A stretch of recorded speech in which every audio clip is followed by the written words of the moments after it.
श्री गुरु चरण सरोज रज, यही मंगलाचरण आज भी करोड़ों भक्तों के जीवन का आधार है। आज के पाठ से हमें 5 अमूल्य शिक्षाएं मिलती हैं। बुद्धिहीन तनु जान के सिमरो पवन कुमार, उसके ऊपर लिखा था सत्यम शिवम सुंदरम। श्री राम जय जय राम, श्री राम। पिछले भाग में हमने उस अद्भुत क्षण का वर्णन सुना जब गोस्वामी तुलसीदास जी को चित्रकूट में स्वयं भगवान श्री राम के दिव्य दर्शन हुए। जिस भक्त ने वर्षों तक केवल एक ही प्रार्थना की थी, प्रभु मुझे एक बार अपने दर्शन दे दीजिए, आज उनकी तपस्या सफल हो चुकी थी। लेकिन भगवान का उद्देश्य केवल दर्शन देना नहीं था। उनके द्वारा तुलसीदास जी से एक ऐसा कार्य कराना था जिसका लाभ आने वाली अनगिनत पीढ़ियों को मिलने वाला था। आज हम उसी दिव्य प्रसंग को जानेंगे। नमस्कार दोस्तों, मैं शालू चुग अपने चैनल में आपका स्वागत करती हूँ। मेरे चैनल को लाइक कीजिए, सब्सक्राइब कीजिए ताकि इस कथा का लाभ ज्यादा से ज्यादा लोगों तक मिल सके। जय श्री राम। भगवान श्री राम के दर्शन के बाद तुलसीदास जी का हृदय प्रेम और भक्ति से भर गया। वे चित्रकूट से काशी लौट आए। अब उनका प्रत्येक श्वास केवल श्री राम के नाम में डूबा रहता था। दिन भर राम कथा कहते, रात्रि में प्रभु का स्मरण करते। लोग दूर दूर से उनकी कथा सुनने आने लगे। उनकी वाणी में ऐसा प्रेम था कि कठोर हृदय वाला व्यक्ति भी रो पड़ता था।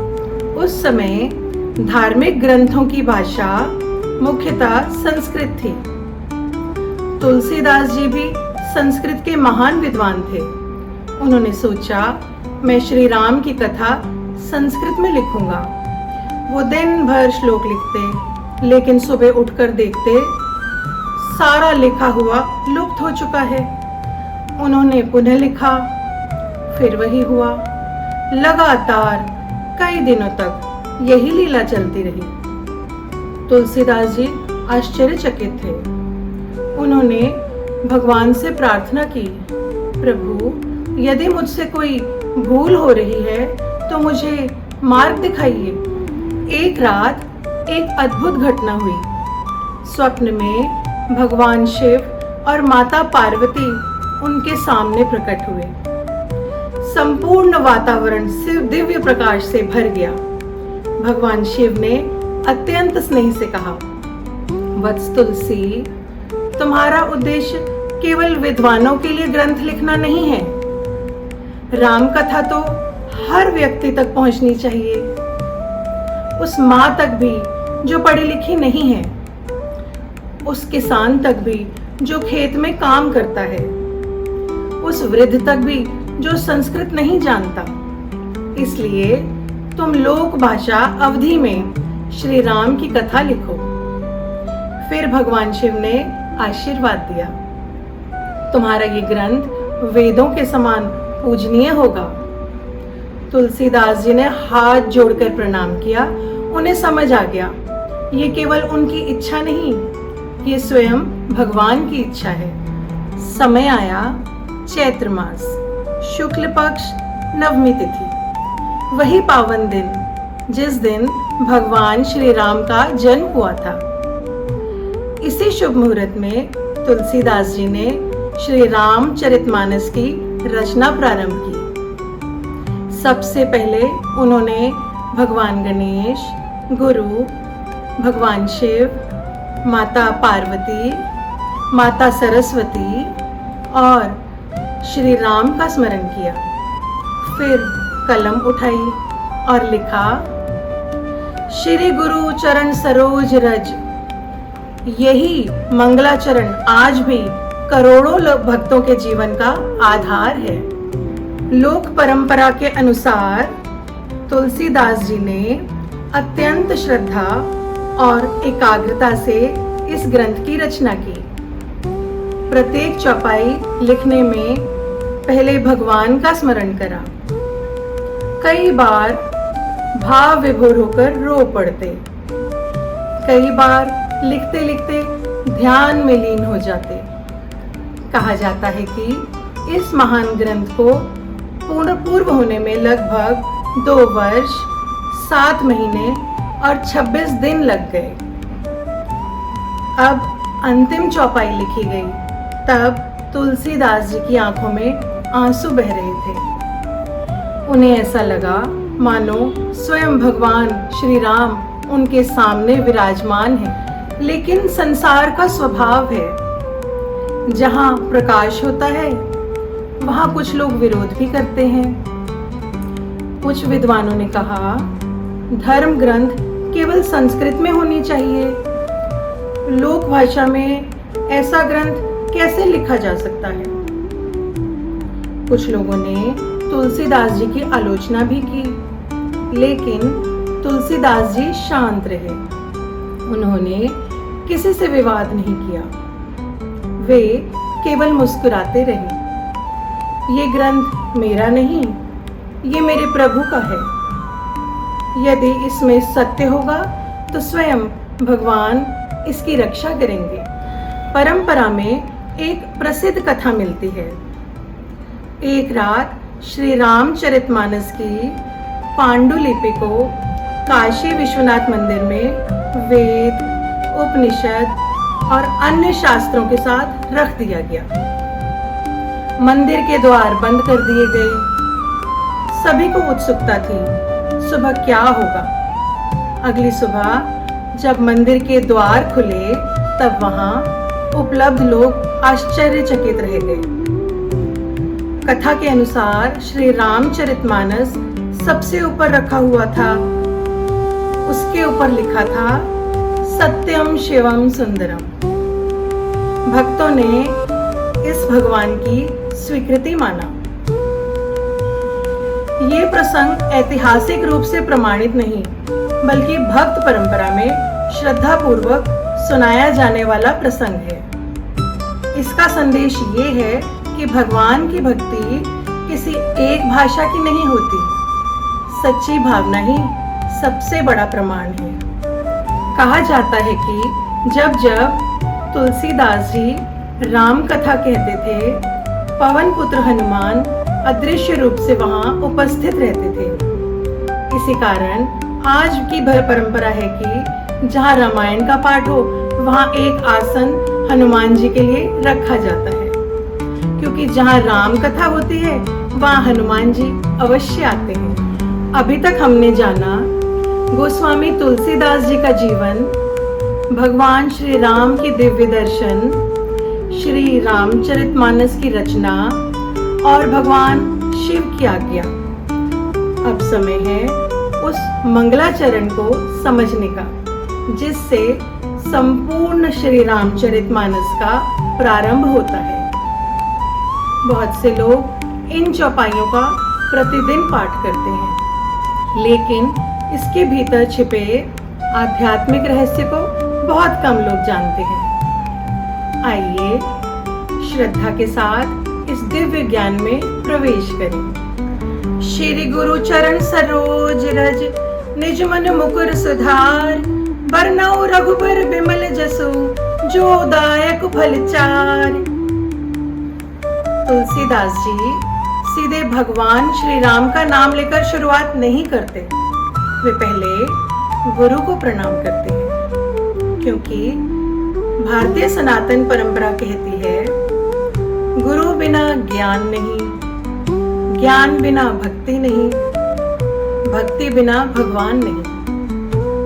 मन मुकुर अर्थात मन रूपी दर्पण, जैसे धूल से भरे दर्पण में अपना चेहरा साफ दिखाई नहीं देता, वैसे ही काम, क्रोध, लोभ, मोह और अहंकार से भरे मन में भगवान का स्वरूप दिखाई नहीं देता।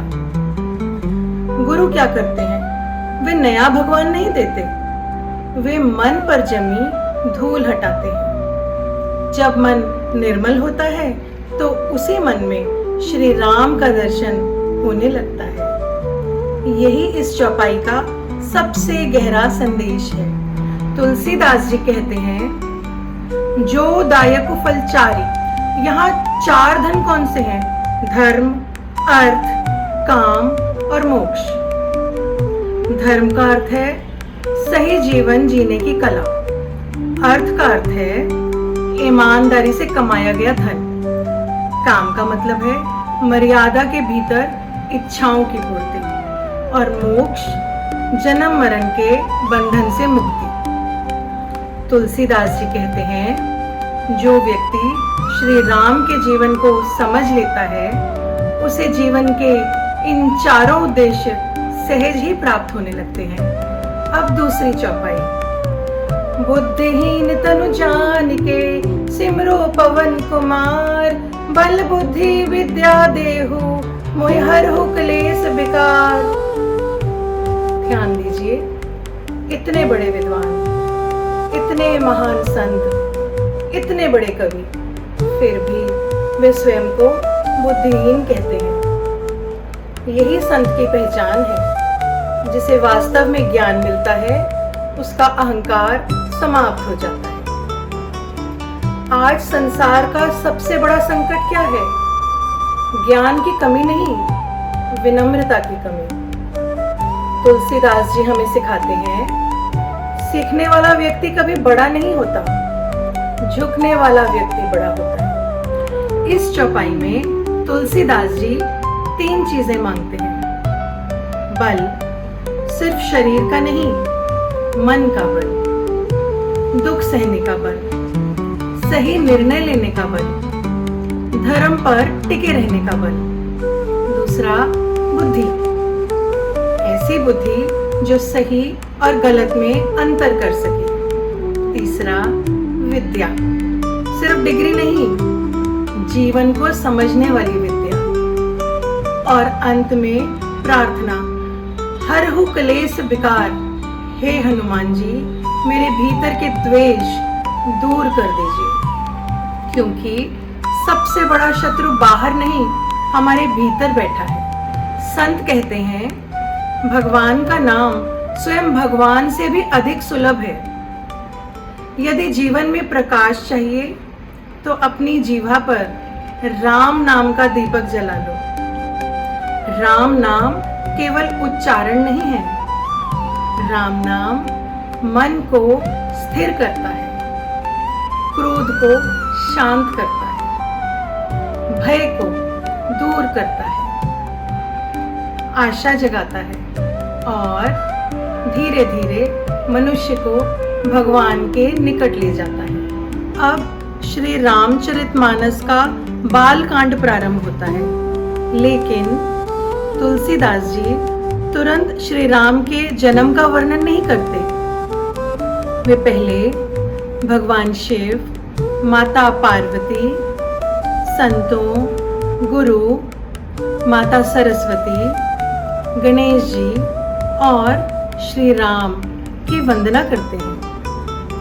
क्यों करते हैं? क्योंकि हमें सिखाना चाहते हैं, जिस जीवन की शुरुआत नम्रता से होती है, उसका अंत सफलता में होता है, और जिस जीवन की शुरुआत अहंकार से होती है, उसका अंत दुख में होता है। इसलिए श्री रामचरितमानस का पहला पाठ केवल कथा नहीं, बल्कि जीवन जीने का पहला पाठ है। आज के पाठ से हमें 5 अमूल्य शिक्षाएं मिलती हैं। पहली शिक्षा, हर शुभ कार्य से पहले भगवान और गुरु का स्मरण करें। दूसरी शिक्षा, अहंकार ज्ञान का सबसे बड़ा शत्रु है। तीसरी शिक्षा, राम नाम सबसे सरल साधना है।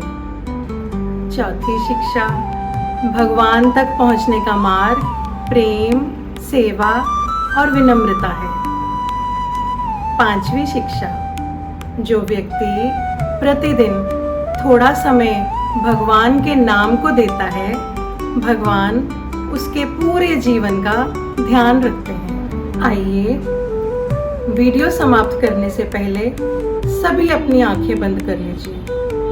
अपने हृदय में भगवान श्री राम, माता सीता, लक्ष्मण जी और पवन पुत्र हनुमान का ध्यान करें। मन ही मन कहें, हे प्रभु श्री राम, आज से मैं प्रतिदिन आपके नाम का स्मरण करूंगा, अपने परिवार में प्रेम बढ़ाऊंगा, सत्य बोलने का प्रयास करूंगा, किसी का अनादर नहीं करूंगा और आपके बताए धर्म के मार्ग पर चलने का संकल्प लेता हूँ। मुझे शक्ति दीजिए कि मैं इस संकल्प पर दृढ़ रह सकूं। श्री राम जय राम जय जय राम, श्री राम जय जय राम, सिया राम जय सिया राम, सिया राम जय सिया राम।